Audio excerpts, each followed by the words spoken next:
insane. It sounds crazy. It's a crazy kind of love. But then is it blind? Is it because we've been taught it? It cannot be. Blind love is infatuation. It's like an inferno. It boils and boils and boils, and then it collapses. For 1400 years, to hear that one name Hussein over and over again, getting louder by the year, there has to be something in it. And what is that? It has to be a love that is so intense, to which the sixth Imam says, the only way to love us is to have ma'rifah of us, is to understand us, and a very deep understanding that is. He is giving you the formula. Your love is not crazy, it's because you understand it.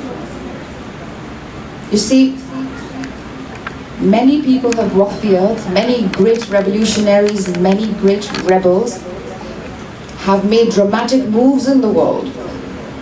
Many tragic events have taken place. Look at the Holocaust. Look at everything else that followed it. Look at the Second World War. These are tragic. They're genocides. They're massacres. They're not little events.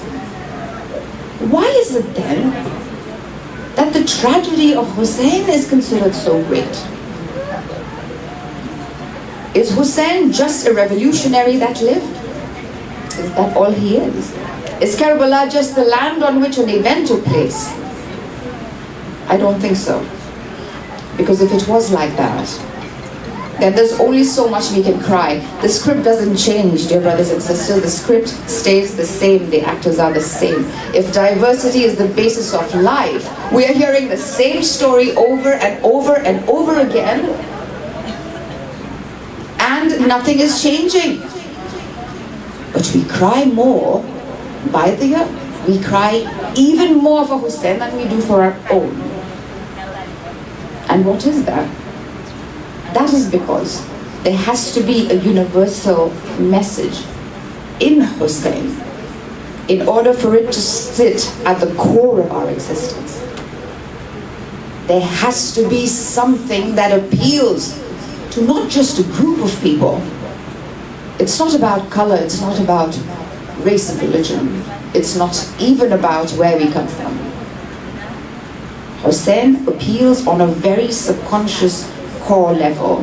Hussein is not just a man, a revolutionary. He has become an ism. It's Husseinism now. It's an ideology on its own. Give me a lot of salawat, please.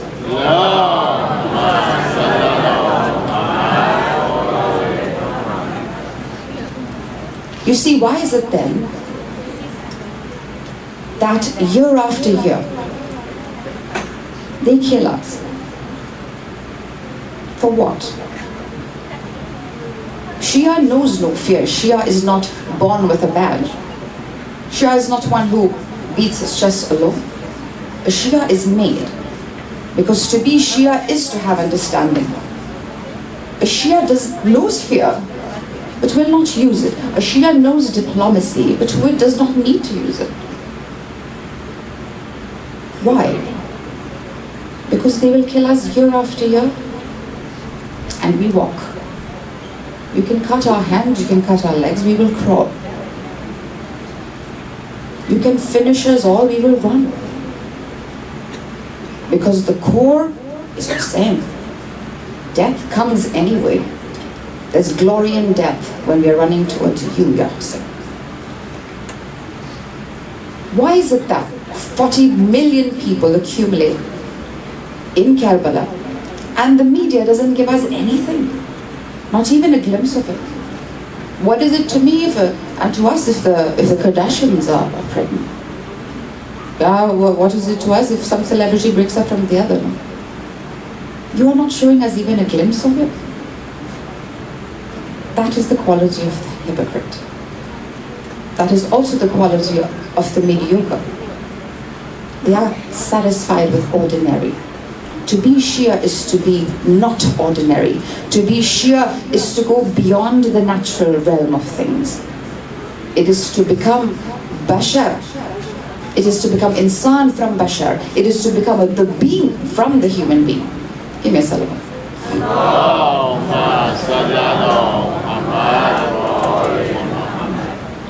My topic for today is authenticity. What is it? What determines it? What is the enemy of authenticity? And is it important at all? How important is it? So much that it can actually be the purpose of our life. Is Hussein's message the message of authenticity? You see, authentic is something that is original, that cannot be duplicated, that is unique, like our fingerprints. بَلَا قَادِرُونَ عَلَى سَبِّيُّونَ بَنَانُهَا. I have marked you in precise order at the tips of your fingers. Quran 610 AD. Sir Francis Galt, his research on fingerprints and the final practice of using fingerprint as identification, 1880. Coincidence? The very basis, the very beginning of our creation lies in authenticity.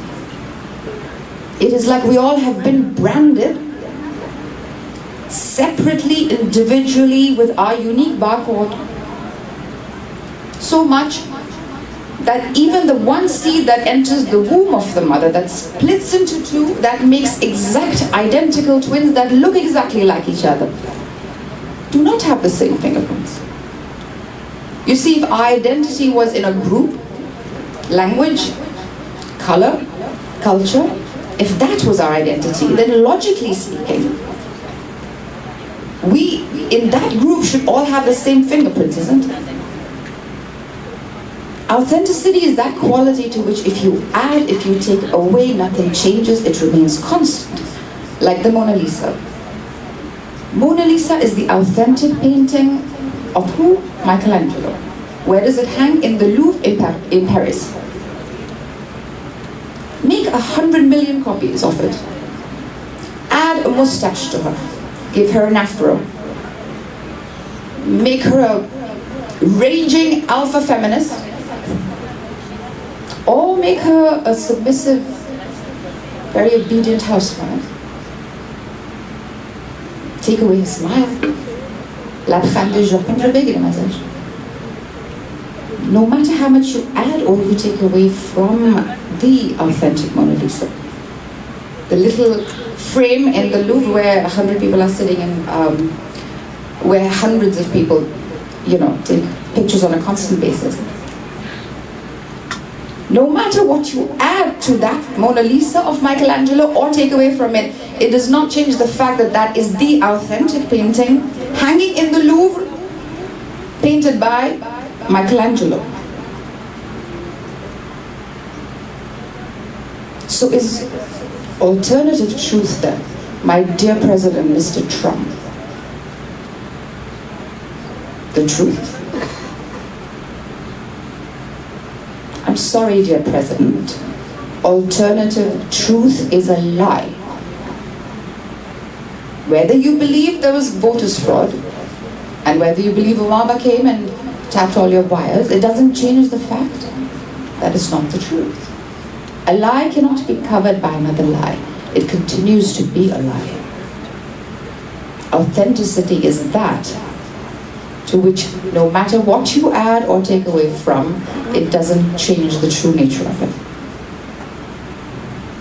Authenticity is also that which is independent of everything around it. You see, the Buddhists have a very famous mantra, a chant. It says, Om Mani Padme Hum. Om Mani Padme Hum. I found this to be very weird, as much as I love Buddhism. Because you'll see why. Om is the sound, Mani is breath. And the weird word is coming. It's the lotus flower. And then it's consciousness. Right in the middle of the chant, I can understand breath leads to consciousness, but the lotus flower, it's weird. If you study the lotus flower, it is by far the only flower that grows in the most filthiest and dirtiest of environments. But when it grows, how does it grow?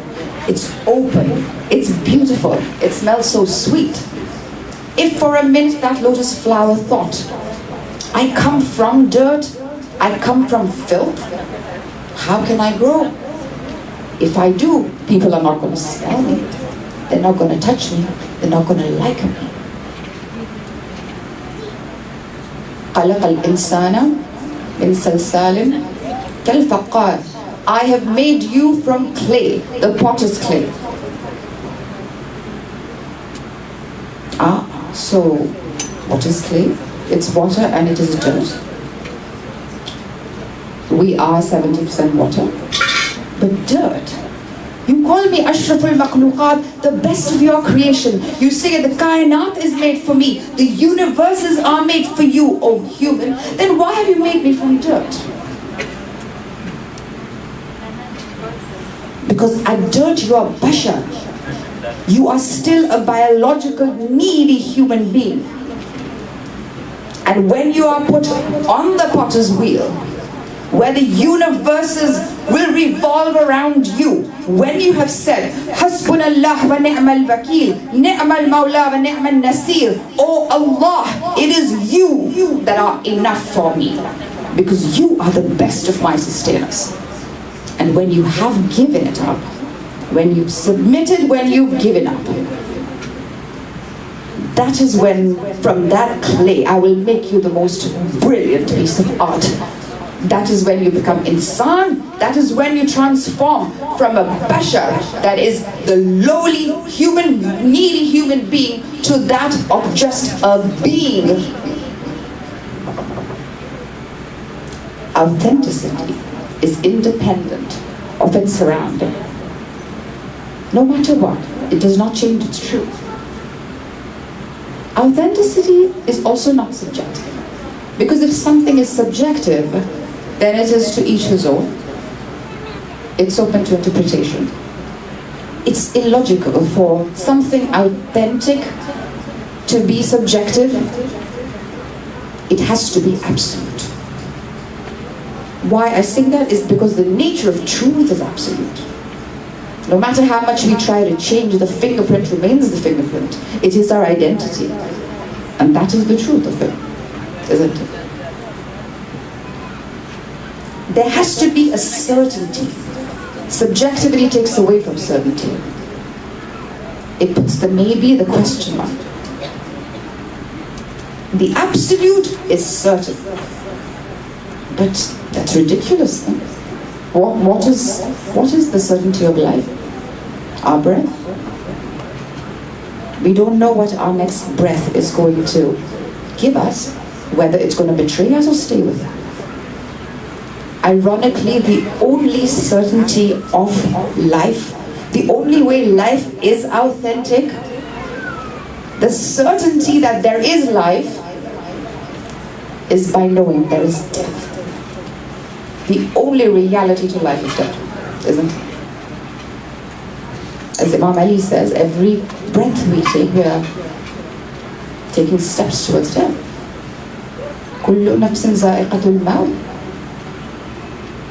All of you, no matter who you are, must and will taste death. No matter how advanced science gets, this is one thing it hasn't overcome. So if the beginning of us is authentic with our fingerprint, and the end of it is also authentic, because the only authenticity to life is death. The beginning is authentic and the end is authentic. Now, when we stretch it apart, what does that gap become? The living of life is what that gap is, isn't it? Shouldn't that logically be authentic too?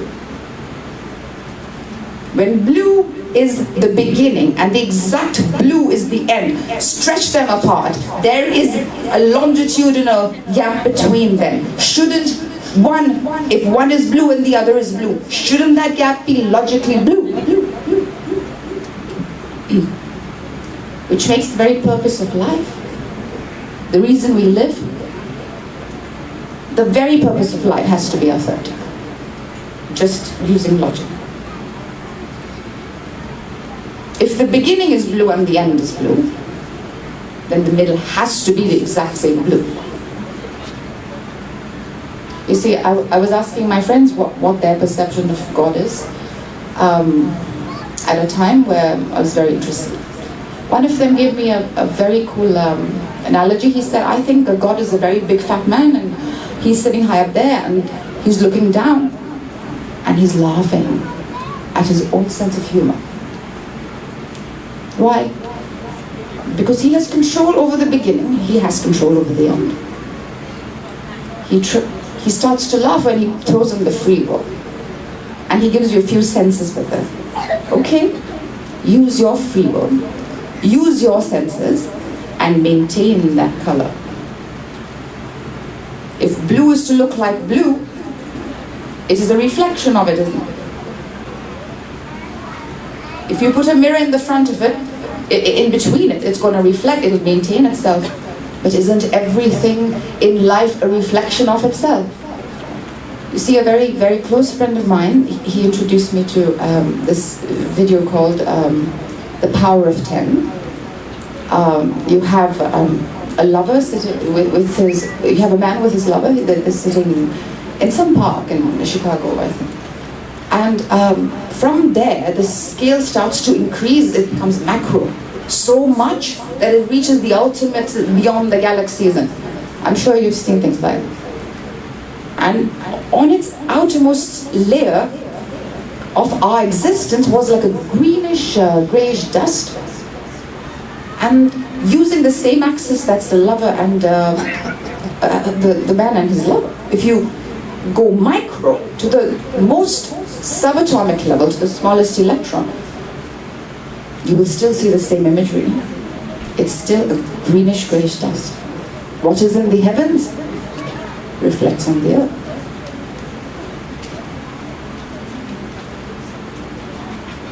And this is why I think that one of the techniques of keeping that blue is to reflect that blue. The other one is contrast. Again, I'm using logic. If it doesn't look like blue, discard it. If the purpose is to maintain the blue, and there's a red and an orange and a green coming, it's not blue.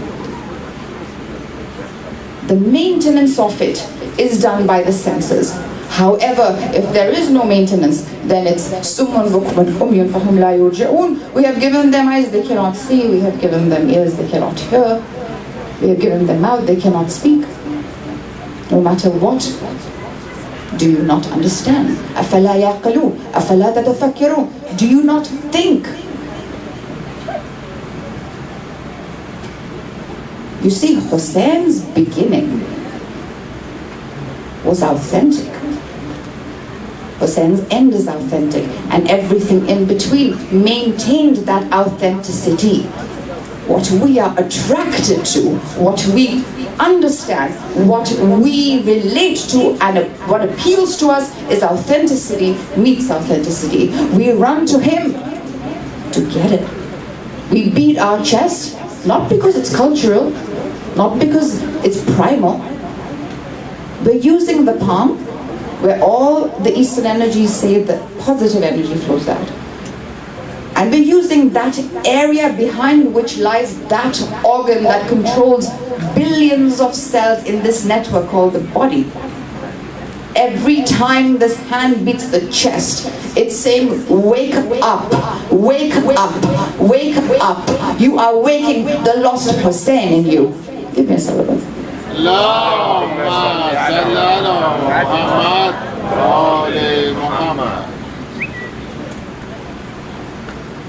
You see, the Chinese came with this very interesting, well, kind of interesting, water torture, and I think most of you have read it. They tied up the victim's hands, legs, and blindfolded him. And started to pour water drop by drop, by drop, by drop, by drop on his forehead. And it was fear that killed the man. Because he thought he is either drowning or there's a hole in him. CIA started to use the same technique. They said it looks nice on the outside. Let's drop the tying of the man, put him in solitary confinement, and start introducing the drops. As the drops keep falling, the man gets so anxious and fearful that they enter seizures and then they die. What's happening is that fear is dominating. There is no mind over matter here. Fear is the enemy of authenticity. Why? Because it is a fear that there is mediocrity. We all want to look ordinary. We all want to look like each other. Nobody wants to look special because there is safety in numbers. But think about the design of Karbala. It goes and it opposes everything that is natural. Abhay Shanyan had said the other night, and I thought it was very interesting. He said the Battle of Karbala was the victory of blood over the sword. It is a victory when there was literally defeat. This was not an ambush. This was not suicide. He knew what he was doing. When Hussein is born, the mother cries. She sees her father. He's crying and he's kissing his throat. Father, is anything wrong with my child? To which Muhammad says, Karbala.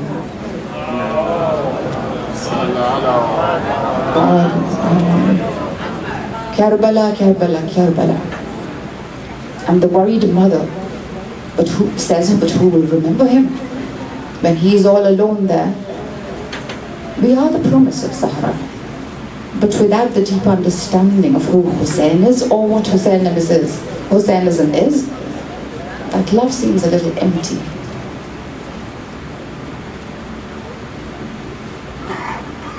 You see,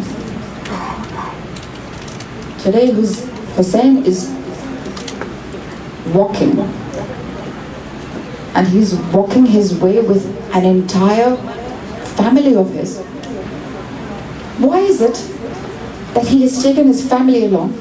Why are they part of the only 72 that are with him? Why is it that all he needed to do was just make a diplomatic stance? He would have saved his family, he would have saved his reputation, he would have kept his spiritual life. How could he? When authenticity recognizes the truth, it is what it is. What today is considered the most diplomatic move, where the Yazids of today exist, but they wear very fine suits, and they smile, they shake hands. All he had to do, what Yazid had asked him, was give me your hand. And even if you don't believe it, it's okay. But take me in public, I will take you in public, Hussein. Put your hand on mine, that's all, I'll do the talking. Pledge your allegiance, say, yeah, he's center of power. Let him rule, and I will take care of the spiritual side. And Yazid says, do what you like with your spirituality. He says, no, I will not. The man who said no, and I will not, knowing full well that he's going in front of an army of 30, 40, 50,000 people, and yet he says, no, I will not. This is unnatural. He is going beyond our natural biological need, is it? Survival is the ultimate. He who can go beyond survival, he who can become insan from bashar, he who gives up the human being in him, discards it, no, rises above it, transforms himself and becomes the being himself, is one who is God-like, one that reflects, one that stays blue. If authentic is blue in the beginning, if authentic is end, then it was Hussein ibn Ali that stayed blue throughout. Authenticity is the mark, the very purpose of Karbala. Hussein is walking today with an entire family. Has walked.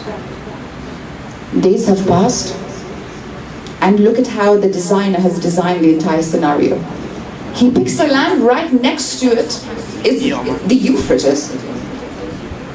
What Hussein is not given is water, and who stops it on him? It's Hurriya, very commander-in-chief of Yazid's army.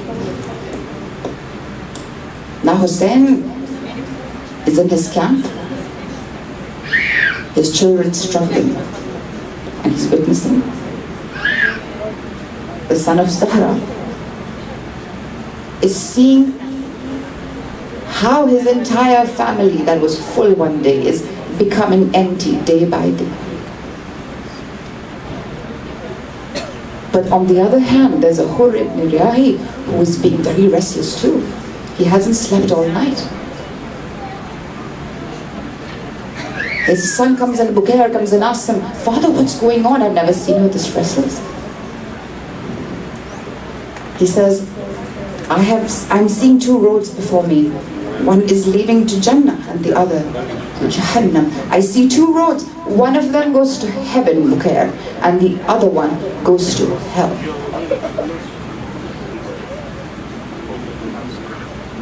The restless father doesn't sleep all night.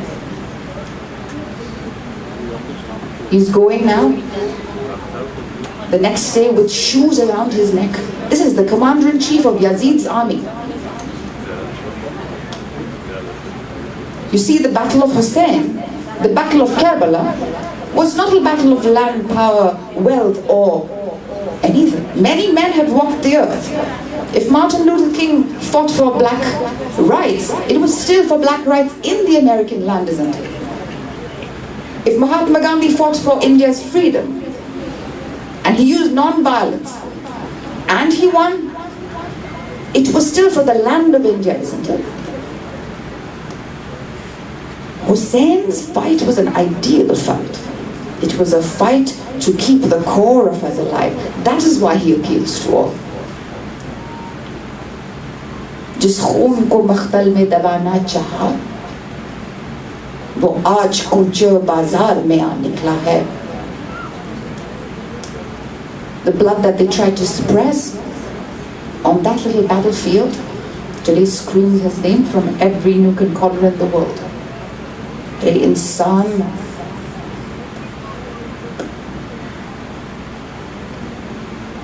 Give me a salawat.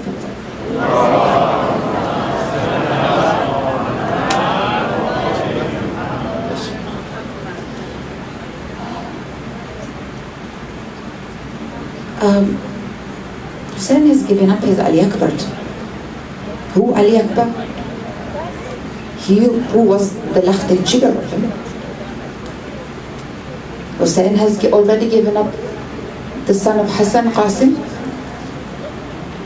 But then the time comes when Hussein ibn Ali is seeing Abbas leave the tent.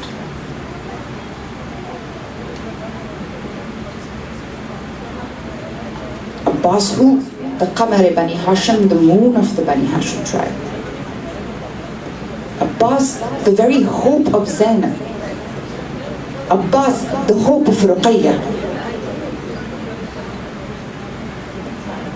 Now he's walking to the Furat. With every step he's taking, he knows that if he's taking those steps back, then he's victorious because he's brought back water for the little one of Hussein. But with every step that does not return, the shame of Abbas will be imprinted in every of those footprints.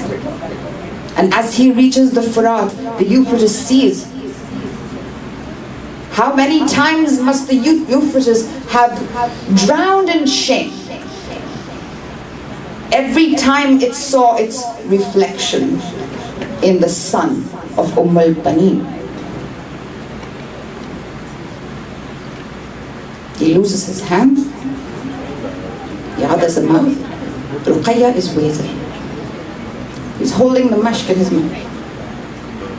How does the hypocrite attack? From the back. How does a Shia attack in self-defense? From the front.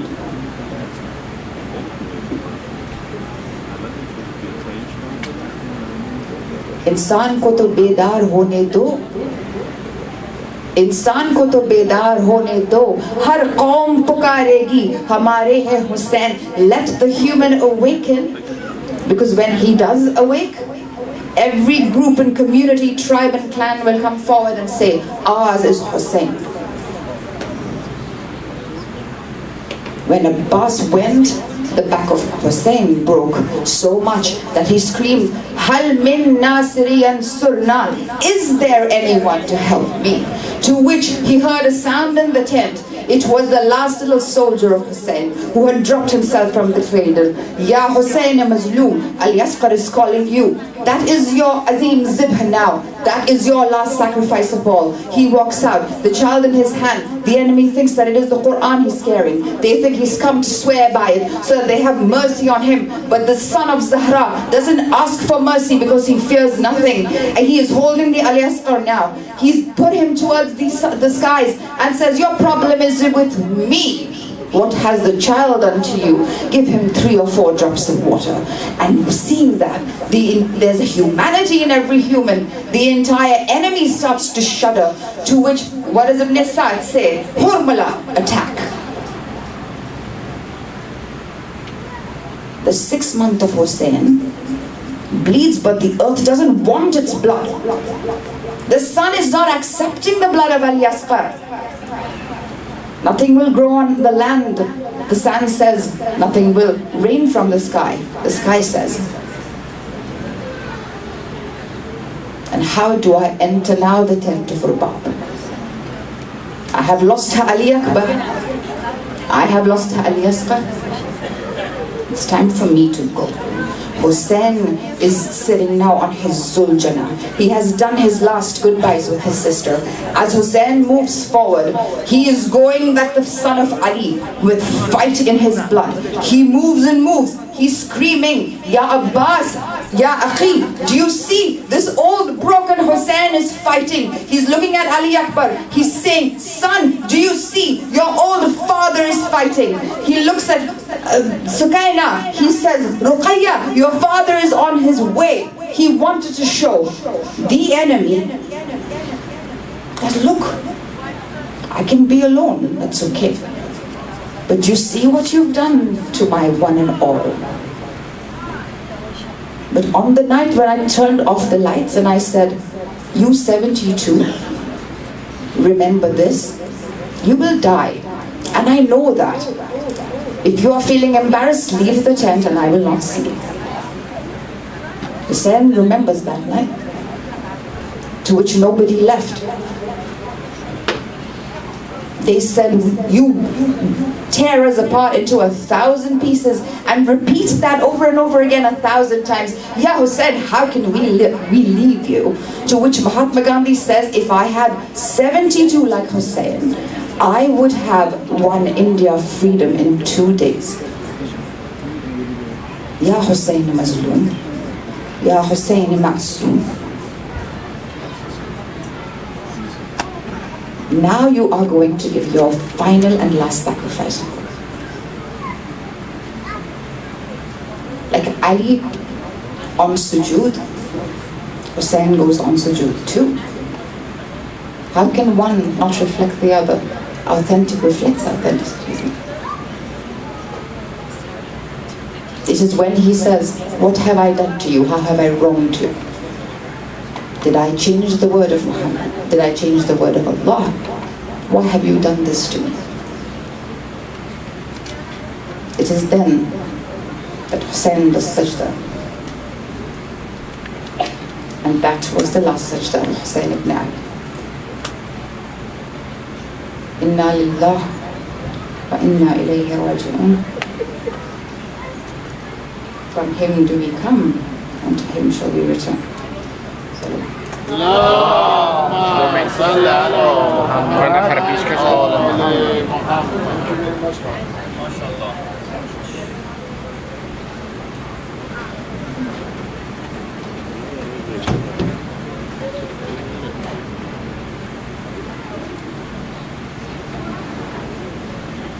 از خواهر عزیز ما نرگس خانم گیان تشکر میکنیم برای سلامتی خودشان و شما عزیزان صلوات بلند ختم کنیم.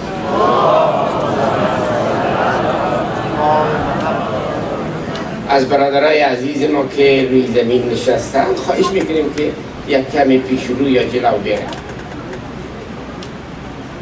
اگر لطف کنید جلو بیاین که راه باز شود.